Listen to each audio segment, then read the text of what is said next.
ایک آدمی گزرا ہے، اس کا نام تھا قیس۔ قیس کہتے ہیں عقل مند کو۔ پورا نام کتابوں میں لکھا ہے قیس ابن ملو ابن مزاحم، یہ اس کا پورا نام تھا۔ اب یہ نوجوان سمجھدار تھا، عقل مند تھا، لیکن یہ اپنی چچا زاد بہن کے اوپر عاشق ہو گیا۔ اور وہ چچا زاد بہن بھی کیا تھی؟ رنگ کی کالی تھی، اور کالی ہونے کی وجہ سے اس کا نام ماں باپ نے لیلا رکھا تھا، لیلا بنت مہدی ابن سعد، کزن تھے دونوں آپس میں۔ اب اس بندے کی محبت کے تذکرے گاؤں سے نکل کے شہروں تک پھیلے،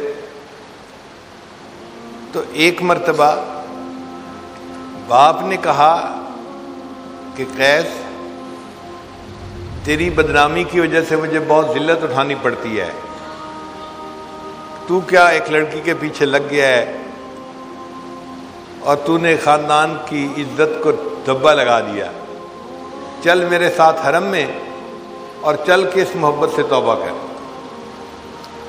تو یہ قیس اپنے باپ کے ساتھ حرم میں چلا گیا۔ بیت اللہ کے پاس پہنچ کے والد نے کہا کہ توبہ کر اس محبت سے، تو اس نے غلاف کعبہ کو پکڑ کے ایک شعر پڑھا،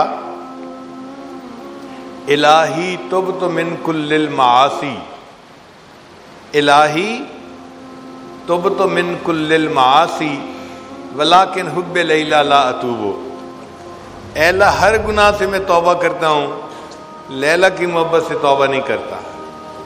اب جب اس نے یہ الفاظ کہے تو اس کے والد نے غصے سے اس کی طرف دیکھا، یہ کیا بدتمیزی ہے، میں لے کے آیا ہوں کہ توبہ کر، اور یہ کہتا ہے کہ ولیکن حب لیلا لا اتوب۔ تو سمجھدار تو تھا ہی صحیح، اس نے جب دیکھا کہ والد نے خفا ہو کے دیکھا ہے تو اگلا شعر پڑھا، الہی لا تسلبنی حبہا ابدا، اے اللہ اس لیلا کی محبت کبھی میرے دل سے سلب نہ کرنا، وَيَرْحَمَ اللَّهُ عَبْدًا قَالَ آمِينَ، اور جو میری دعا پر آمین کہہ دے اللہ اس بندے کے گناہوں کو بھی معاف کر دے۔ یعنی اگر میرے ابو آمین کہہ دیں تو اللہ میرے ابو کی بھی مغفرت فرما دے۔ تو یہ ایسا پاگل تھا اس محبت میں۔ جب سیدنا حسن رضی اللہ تعالیٰ عنہ نے سیدنا امیر معاویہ رضی اللہ عنہ سے صلح کر لی اور حکومت کے معاملے میں ان کے حق میں دستبردار ہو گئے، تو حسن رضی اللہ عنہ بہت خوش تھے کہ میں نے حکومت ان کے سپرد کر دی جو اس کے زیادہ اہل تھے۔ ایک دفعہ جا رہے تھے مکہ مکرمہ میں تو قیس صاحب آگے سے مل گئے، تو حسن رضی اللہ عنہ نے روکا، قیس کیا حال ہے، کہاں جا رہے ہو؟ دیکھو میں نے کتنا اچھا کیا، حکومت دن کو سجتی تھی، میں نے حکومت ان کے حوالے کر دی اور خود میں ایک طرف ہو گیا ہوں۔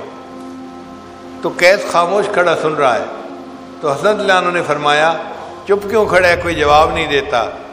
کہنے لگا جی کہ میں سوچ رہا ہوں حکومت تو لیلا کو سجتی ہے۔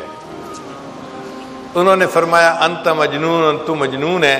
اس کے بعد اس کا نام قیس کی بجائے مجنون ہو گیا کہ یہ پاگل تھا اس کے پیچھے۔ اگر مخلوق کی محبت انسان کو ایسا پاگل کر دیتی ہے تو اللہ کی محبت تو پھر انسان کو پتہ نہیں کس کیفیت پہ پہنچاتی ہوگی۔ مجنون جب فوت ہوا تو کسی کو خواب میں نظر آیا، اس نے مجنون آگے کیا بنی؟ کہنے لگا کہ اللہ نے میری مغفرت فرما دی اور مجھے فرمایا کہ میں نے تجھے نمونے کے طور پہ رکھ لیا ہے، میں قیامت کے دن اپنے سے محبت کرنے والوں کو تیرا نمونہ پیش کروں گا کہ دیکھو اگر مخلوق کی محبت میں یہ بندہ اتنا پاگل ہو سکتا ہے، اے میرے بندوں کلمہ پڑھنے والوں تم نے مجھ سے محبت کیوں نہ ایسی کی۔ مولانا روم رحمۃ اللہ علیہ فرماتے ہیں عشق مولا کہ کمز لیلا بود، گوئے گشتن بہرے او اولا بود، کہ لوگوں کیا مولا کا عشق لیلا کے عشق سے بھی گیا گزرا ہے کہ مجنون تو لیلا سے اتنی محبت کرے اور ہم بندے ہو کے اپنے اللہ سے محبت نہیں کر پاتے۔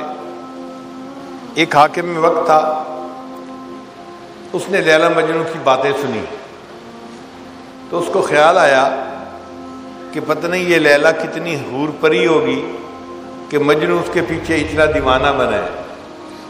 اس نے پولیس کو کہا کہ لیلا کو میرے سامنے لاؤ، میں دیکھو تو صحیح۔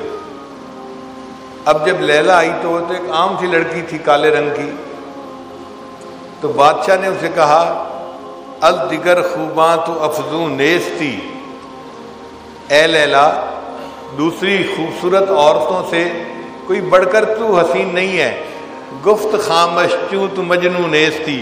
اس نے جواب دیا خاموش رہو، اس لیے کہ تیرے پاس مجنو کی آنکھ نہیں ہے، اگر تو مجنو کی آنکھ سے مجھے دیکھتا تو دنیا میں مجھ سے زیادہ خوبصورت تجھے کوئی نظر نہ آتا۔ اللہ بھی ہمیں ایسی آنکھ عطا فرما دے کہ جو ہم اپنے خالق اور مالک کو ایسی محبت کی نظر سے دیکھیں کہ وہ ہمارا محبوب حقیقی بن جائے۔